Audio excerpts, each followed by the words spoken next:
Coming live from the city where there are more Buckeyes than human beings, Columbus, Ohio, it's Keyz Spot, starring McKinley. Good evening, everyone. Welcome. Thank you so much. My name is Keyz McKinley, host of Keyz Spot. Where it's going down is where I'm at. And today's topic is the United States Constitution. This is usually a boring topic that we're going to make hot and spicy and burnt, like a Trump Mexican burrito. So today, I'm here to educate the masses by taking a trip back to find out why it was important at the time, the creation of the Constitution, and why it's relevant today. I'm going to take you back to 1781 with the ratification of the Articles of Confederation, which is the original Constitution of the 13 colonies. According to whitehouse.gov, this agreement between the 13 states was drafted by the Second Continental Congress on July the 12th, 1777. Though it proved useful for a short time, the Articles of Confederation made the very new government extremely weak. According to ushistory.org, the central government conducted diplomacy and made war, set weights and measures, and was the final arbiter of disputes between the states. But more importantly, the central government could not raise any funds itself and was entirely dependent on the states for the money necessary to operate.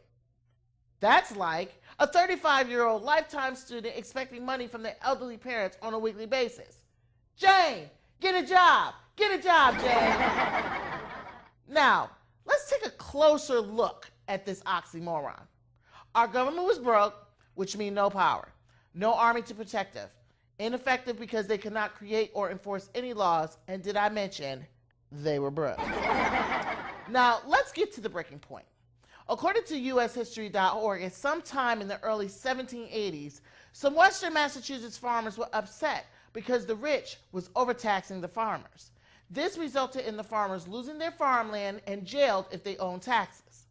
The farmers began to organize a resistance, led by Daniel Shays, who was a former captain in the Continental Army during the American Revolutionary War. Dubbed Shays' Rebellion, this fight had the rich turning to the government for help. And guess what? Wah, wah, wah. There was no help.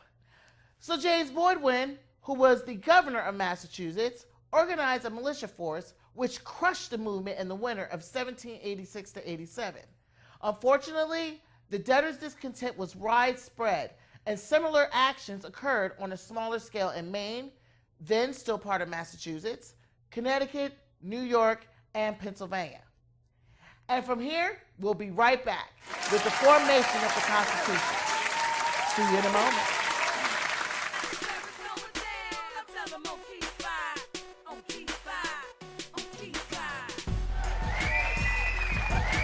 Hey, and welcome back.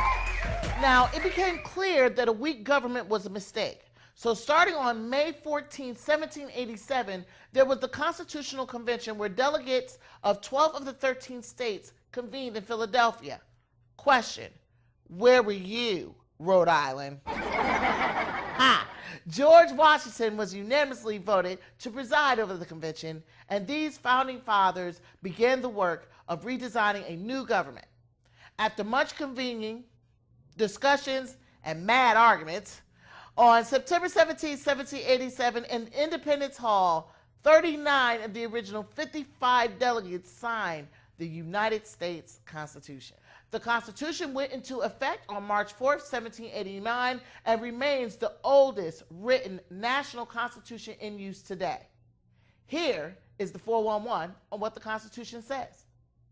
The Constitution has a preamble which states, "We, the people of the United States, in order to form a more perfect union, establish justice, ensure domestic tranquility, provide for the common defense, promote general welfare, and secure the blessings of liberty to ourselves and our posterity, do ordain and establish this Constitution of the United States of America." From there, you have what we call the Articles of the Constitution. These 7 articles are the foundation of how our government works. According to wikipedia.org, the first article establishes the legislative branch, which is headed by Congress, consisting of the House of Representatives and the Senate. The second article establishes the executive branch, which is headed by the president, or as some of us like to call him, the POTUS.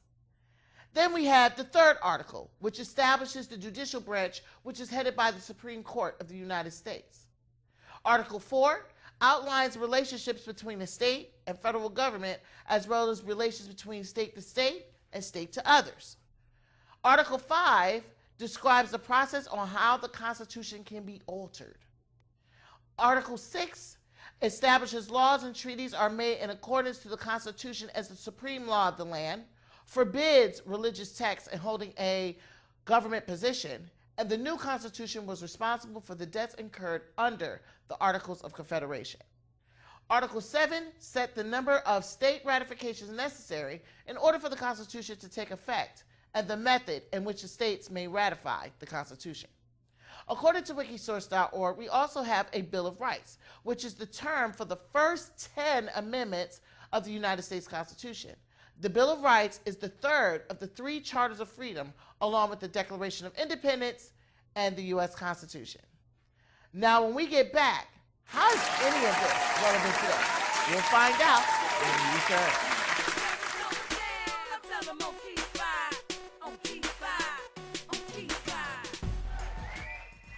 Welcome back, everyone. So, if you're thinking why the Constitution is important today, just take a good look at your life as an American right now, 2016. Look at our current political picture and the views of the world. With all this crazy foolery happening around the world, don't you want to live in a place that has a solid government structure which has stood the test of time? As an American citizen, are you not enjoying the pleasure of having freedom of speech, freedom of the press, freedom of assembly, and freedom of religious worship? There is a huge chunk of Americans who are ecstatic at our right to bear arms. Unlike other countries, in America, citizens are protected from unreasonable search and seizure, cruel and unusual punishments, as well as self-incrimination. More awesome, that if you do manage to get in trouble, you're guaranteed due process of the law and a speedy public trial with an impartial jury. If you're enjoying any of these privileges as an American citizen, then you got it better than most of the world.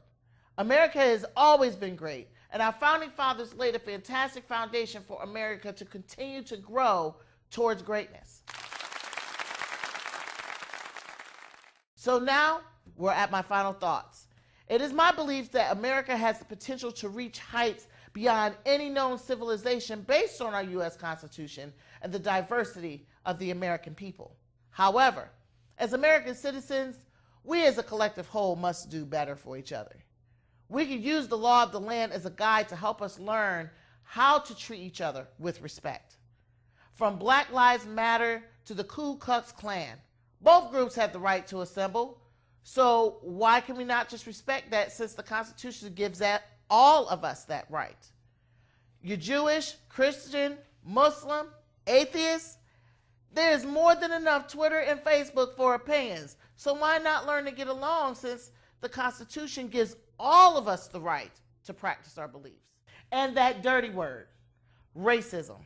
Why can't we talk about eradicating racism once and for all in the great United States of America? We can use our technology to reach and teach each other, be opening to learning something new, be compassionate in your judgments, and be willing to make a change. In the end, we can make America beyond incredible because we, as American citizens, decided to be the change we wanted to see, and that is our constitutional right. That concludes our show for tonight. Thank you so much for watching. A shout out to the Ohio Media School for making tonight possible. One love, and continue to be a blessing to someone. Peace and love.